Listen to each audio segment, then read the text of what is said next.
거기에 해당하는 게 가장 대표적인 게 복륜. 복륜. 네. 그리고 중투. 중투. 네. 그런 애들은 한 번 되면은 계속해. 그렇죠. 자축도 웬만하면 나오니까. 그거는 바뀌질 않습니다. 바람 따라 향기 따라 이름 모를 그리움이 피어나네. 품이 그대의 마음속에 오늘도 한 송이 난이 자란다.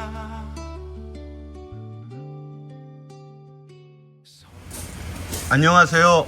풍미인 유튜브 채널 회원 여러분. 많은 분들이 결국 돌고 돌아 문양원이라고 하는데 오늘 다시 문양원에 왔습니다. 많은 분들이 문양원 난들을 좀 가까이서 보고 싶다고 하시고 또 문양원 난들이 만들어진 과정과 이렇게 다른 거와의 특징을 좀 보고 싶다고 하셔서 오늘 평일 월요일인데 왔습니다.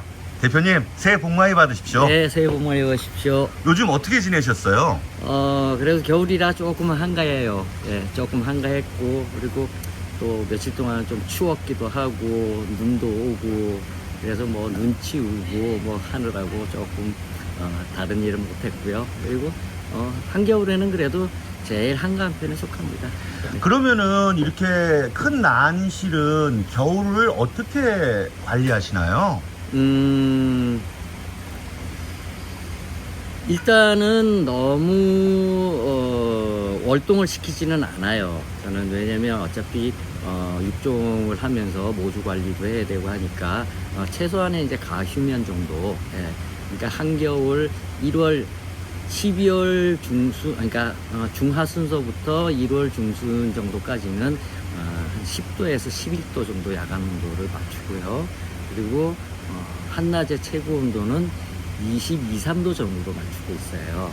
네, 그래서 이제 보통 그냥 일교차 10도 정도에서 물론 뭐 한 15도까지는 상관이 없습니다. 근데 보통 평균 10도 정도 이렇게 유지하고 있고요. 네. 그러면 겨울에도 성장을 여기선 하겠네요. 좀 생육이 왕성하고 네. 건강한 녀석들은 약간의 생장을 합니다. 하고 이제 특히 이제 아마미류들, 아마미 혈통들은 그 정도면 천천히 성장을 하는 편이고 순수 이제 북이란 혈통들은 가휴면 상태로 들어가 있죠. 네. 그 저희 유튜브 채널 가끔씩 보시나요? 요 최근에 좀 재밌어서 자주 보고 있습니다. 아주 유익하고 저도 배울 아유 점도 많고. 감사합니다. 그런 네. 말씀이 또 큰 응원과 격려가 돼서 네, 네. 하여튼 또 다시 여기까지 오게 됐습니다.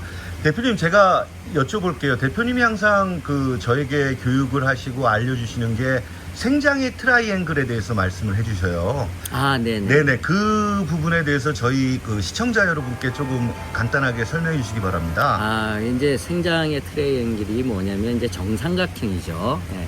그러니까 식물이 자라는데 가장 최소한도로 필요한 조건. 첫 번째 빛이고요. 그 다음엔 온도. 그리고 그 다음엔 물입니다. 예. 요게 정삼각형을 이룰 때 가장 이상적이라고 할 수 있어요. 그래서 생육의 트라이앵글이라고 하고요. 예, 어느 한 곳이 치우쳐도 좋아질 수도 있고 또 나빠질 수도 있어요. 근데 이제 무늬종에 한해서 무늬종 같은 경우에는 살짝 한쪽으로 치우치면 조금 무늬 발현이나 무늬의 정도가 좀 잘 발현이 되는데 도움이 되기도 합니다. 예. 예, 그래서 이제 일반적으로는 어느 한쪽도 치우치지 않고 물도 적당해야 되고 빛도 적당해야 되고 그리고 온도도 적당한 게 좋다. 그래서 이게 생육의 트라이앵글이라고 하는 거예요. 네. 그럼 그렇게 예를 들어서 일부러 좀 물을 적게 준다든가 아니면 일부러 발현하기 위해서 빛을 너무 과도하게 준다. 그럼 이거는 정상 생장은 아니라고 보시는 정상 거예요? 생장은 아니고 이 키메라 현상이라는 게 키메라 현상이 뭐죠? 그렇죠. 키메라 현상이라는 게 이제 무늬. 음. 예, 무늬를 이제 뜻하는데 무늬가 나오는 이제 그걸 뜻하는 건데 그런 키메라 현상을 조금 자극적으로 유도하기 위해서는 어느 한쪽이 좀 부족하고 할 때 발현율이 높고 그리고 조금 더 무늬가 좀 더 화려하게 발전을 하는 경우가 있죠. 근데 그걸 너무 많이 과하게 해주면 오히려 극단적으로 가는 경우가 되죠. 그러면 이렇게 저는 생각이 드는데요. 예를 들어서 그 정상적인 아주 그 정상적인 생장이 아니라 조금 열악하고 극단적인 환경을 줘서 의도적인 뭐 순간적인 변이를 줄 수도 있겠네요. 충분히 그럴 수 있습니다. 충분히 그럴 수 있고요. 그리고 특히 이제 빛을 과다하게 줬을 때 사실은 아조변이라는 것도 일어납니다. 그리고 이제 물도 극단적으로 좀 많이, 그러니까 단수를 하거나 아니면 아주 적은 양을 소량 관수를 했을 때도 이제 아조변이가 일어날 확률이 높아요. 그리고 온도 역시도 마찬가지입니다. 온도도 일교차를 많이 주거나 그리고 우리나라 같이 또 이렇게 봄, 여름, 가을, 겨울 사계절이 뚜렷한 이런 이제 기후의 나라에서도 사실은 아조변이가 잘 일어나는 경우가 있어요. 그거는 이제 뭐냐면 봄, 여름, 가을, 겨울이 워낙 뚜렷하기 때문에 식물이 거기에 적응하기 위해서 이런 어떤 저기 환경 변화에 의해서 이렇게 적응을 하다 보면 쉽게 얘기해서 요즘 보면 뭐 갑자기 여름이 날씨가 되게 덥다가 갑자기 추워지고 그러잖아요. 그렇죠. 그럴 때 이제 식물이 약간의 자극을 받죠. 스트레스를 받기도 하고 그러면서 아조변이가 일어나기도 합니다. 그러면은 대표님 그 의도적으로 환경을 좀 비정상적으로 해서 어떤 예가 나왔다. 네. 예, 그러면 그거는 고정이 되나요? 키메라 현상이라는 게 원래는 유지를 해야 되는 거예요. 그 유지를 결국은 어떻게 하느냐. 결국 그게 그 사람이 얼마만큼 이 무늬종을 잘 기르느냐에 이제 또 결합이 되는 거예요. 결국은 뭐냐면 정상적인 게 아니잖아요. 무늬종이라는 게. 결국은 모든 게 지극히 정상적이면 원래로 돌아가려는 성향이 강해져요. 그러니까 결국은 어떻게 보면 청무지로 돌아가려는 성향을 식물은 가지고 있고, 그리고 키메라라는 어떤 하나의 조직의 이상인 거예요. 어떻게 보면 뭐 이게 결국 하기가 조금 그럴지 몰라도 우리가 뭐 암 같은 세포가 자기가 잘 발전할 수 있는 어떤 그 조직도 어떤 조건이 있지 않습니까? 뭐 스트레스를 받는지. 그렇듯이 얘도 그거하고 거의 틀리지는 않아요. 예. 그래서 식물에게는 불필요한 존재거든요. 키메라 현상이. 예. 그래서 식물은 항상 조건만 좋으면 원래대로 돌아가려고 하는 성향을 가지고 있어요. 그래서 결국은 무늬종은 너무 충분히 좋은 조건을 주면 무늬의 얘라고 한다면요, 얘가 조금 떨어질 수가 있죠. 그래서 상대적으로 조금 모자라는 관리를 해주는 게 오히려 키메라 현상을 잘 유지하고 연속성을 높여줄 수 있는 하나의 또 테크닉이 될 수도 있죠. 그럼 결국 다시 생장의 트라이앵글이네요. 그렇죠. 그게 가장 네. 건강하고. 그렇죠. 그걸 이해를 하면 요 녀석이 조금 무늬가 조금 덜 발현이 되는 것 같다 그러면 내가 기르고 있는 환경이 빛이 좀 모자란가, 아니면 물이 좀 모자란가, 아니면 빛이 좀 모자라면서 상대적으로 내가 관수를 적당히 해도 잘 안 말라서 물을 유지하는 시간이 좀 길어지는가, 이런 걸 잘 관찰을 해 보시면 어느 쪽을 조금 줄여야 되겠다, 또 어느 쪽을 조금 더 늘려줘야 되겠다. 특히 온도도 일교차가 좀 심하구나, 아니면 일교차가 너무 없다, 그러면 그걸 또 조절을 해줘야 되겠다. 그렇게 하면서 이 삼각형을 잘 유지를 하면서 그걸 조금씩 맞춰줬을 때 무늬종은 아주 좋은 예로 만들어갈 수가 있는 거예요. 너무 좋은 말씀이시고요. 네. 제가 하나 여쭤보고 싶은 말이 있어요. 그렇게 아까 환경에 극단적인 어떤 그 변화를 줘서 아까 말씀드렸듯이 그 암같이 어떤 조직이 변해서 변이가 나올 수는 있잖아요. 네네. 그러면은 신화도 그렇게 따라가나요? 그게 이제 키메라에 크게 두 가지가 있습니다. 완전 주형 키메라라고 있고요. 네. 그리고 불완전 주형 키메라라고 있습니다. 완전과 불완전이 있군요. 예.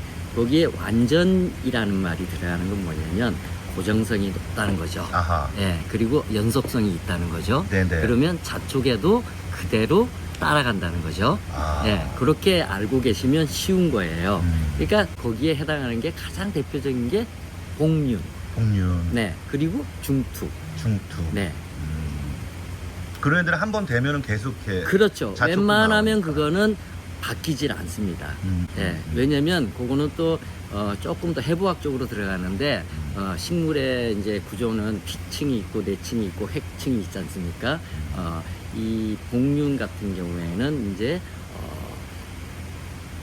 L층이라고 합니다. 맨 외층.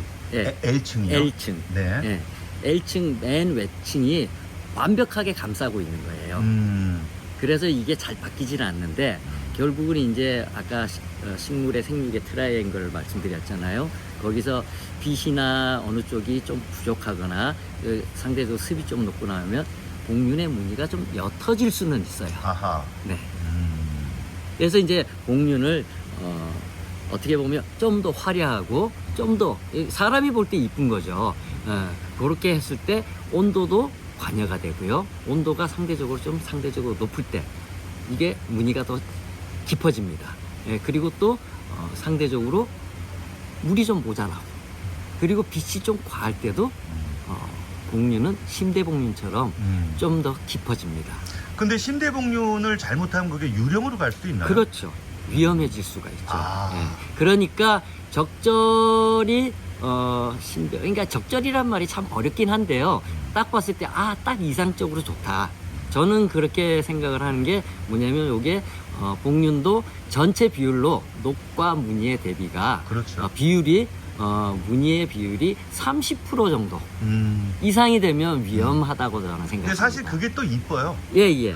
네, 그 정도를 유지를 하시려면 아까 말씀드린 식물의 생육의 트라이앵글을 잘 조절을 하시면 그걸 유지를 할 수가 있어요. 대표님 질문이 있어요. 심대복륜인데 녹이 부족하잖아요. 네, 그럼 그런 경우는 어떻게 햇빛을 더 줘야 되나요? 아니죠. 어떻게 해야지 그러면- 햇빛을 더 주면 오히려 유지를 합니다. 아하. 네, 그럴 때는 빛을 상대적으로 줄여줘야 됩니다. 아 그래요. 예. 그래야 녹이 어떻게 더 보면 올라- 그러다 보면 나머지 물과 온도가 따라가지 않습니까? 예, 물과 온도를 또 거기에 비례해서 맞춰줘야 돼요. 결국은 한 가지만 가지고 요소는 되는 게 아니에요. 모든 건 이 세 가지가 상대적으로 뭐 1대 2대 3이 됐든 이게 비율적으로 따라가 줘야 되는 거예요. 그러니까 빛을 줄이고 싶으시면 결국은 온도도 상대적으로 조금 낮춰줘야 되겠죠. 아 이거 굉장히 중요한 예. 말씀이시네요. 그리고 이제 물도 온도도 낮추고 빛을 줄이면 아무래도 환기가 좋아도 그러니까 환기는 일정한 환기 같은 좋고. 조건이라고 봤을 때 아무래도 덜 마르게 되겠죠. 아, 그러니까 물 주는 간격도 조금 넓혀서 더, 물을 예, 좀 느슨하게 줄여야 해줘야 되게. 되겠죠. 아 예. 그러니까 그 퍼센테이지 비율을 같이 움직이는 그렇죠. 거네요. 같이 따라가는 그러니까 거예요. 예를 들어서 내가 이 그 녹을 올리고 싶어서 빛을 조금 적게 하면은 온도도 조금 낮추고 네. 그러니까 물도 이제 좀 덜 주고. 그렇죠. 예. 근데 이제 여러 가지 기술적인 부분은 여러 가지가 있습니다. 물 관계를 이제 그렇게 했을 때 결국은 제가 좀 더 두툼하게 심을 수도 있겠죠. 수태를. 네네네. 네. 그리고 이제 화분도 조금 덜 마른 화분에서 또 네. 맞춰줄 수도 있겠고. 네네네. 네. 그럼 그런데 물리적으로 또 습도 그렇죠. 조절이 가능하네요. 너무 덜 마른다 그러면 상대적으로 또 조금 잘 마르게 얇게 만들어주고. 하고, 예. 그거는 뭐냐면 내가 기르는 환경에 모든 건 비례해서 맞춰 나가야 되는 거예요. 아. 그러니까 공식이래 뭐 빛만 줄여라 한다고 되는 게 아니라 빛을 줄여 보면서 하다 보니까 너무 덜 마른다. 그러면 좀 얇게 말아주거나 아니면 잘 마르는 화분을 쓰신다든지 해서 그거를 따라가면서 맞춰주셔야죠. 대표님, 제가 갑자기 이런 생각이 들어요. 대표님 말씀을 보니까 우리나라는 봄, 여름, 가을, 겨울이 명확하잖아요. 네, 그럼 겨울에는 아무래도 빛도 줄고, 네, 그럼 물주기도 조금 줄이고, 네. 그 다음에 온도는 당연히 내려가고, 네. 어떻게 보면 그 트라이앵글이랑 그 밸런스가 굉장히 자연스러운 거네요. 그렇죠. 굉장히 자연스러운데요. 요즘 우리나라 이 기후 변화가 너무 급격히 바뀌고 있어요.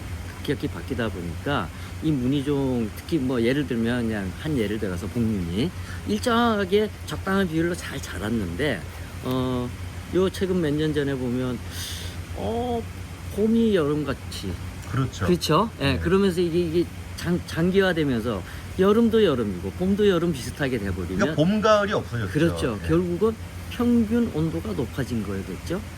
그러면 이게 또 신대복륜처럼 자라는 거죠. 아, 예. 그래서 어쨌든 시원하게 해줘야 되는데 그걸 하려면 또 뭐 여러 가지 시설이 있어야 되겠죠. 예. 그러니까 결국은 차광을 더 해준다든지 환기를 더 원활하게 해준다든지 이렇게 맞춰줘야 되고요. 근데 또 차광을 너무 또 심하게 해주면 또 온도는 상대적으로 평균 온도가 높고 결국은 평균 온도가 높아지면 차광은 해줬는데 평균 온도가 높아지면 어떻게 되겠어요? 결국은 웃자람 현상이 생기겠죠. 아하. 그죠? 그렇죠. 예. 그래서 이걸 참 맞춘다는 게 쉽지가 않고요.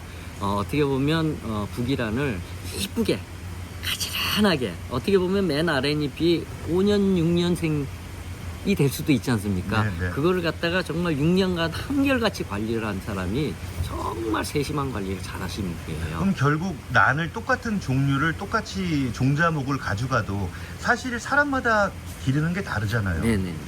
그러면은 그거를 반듯하고 그 얘 그대로 모양대로 만드는 자체가 난을 키우는 재미겠네요. 그렇죠.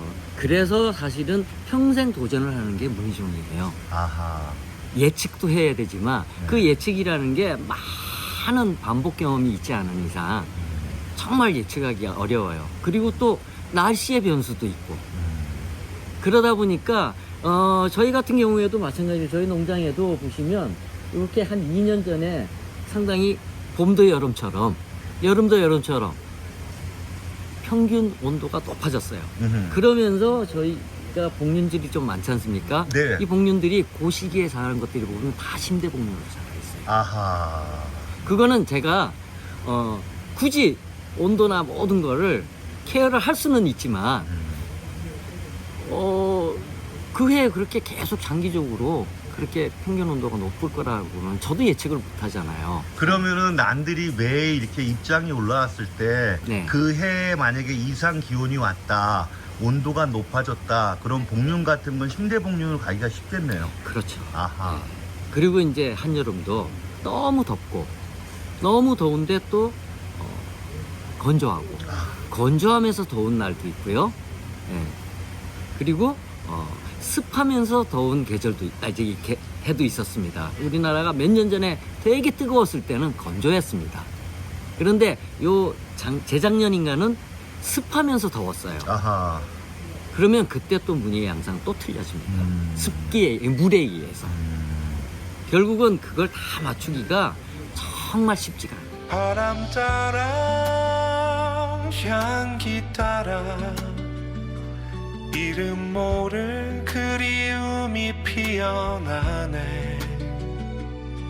봄이 그대의 마음속에 오늘도 한 송이 난이 자란다.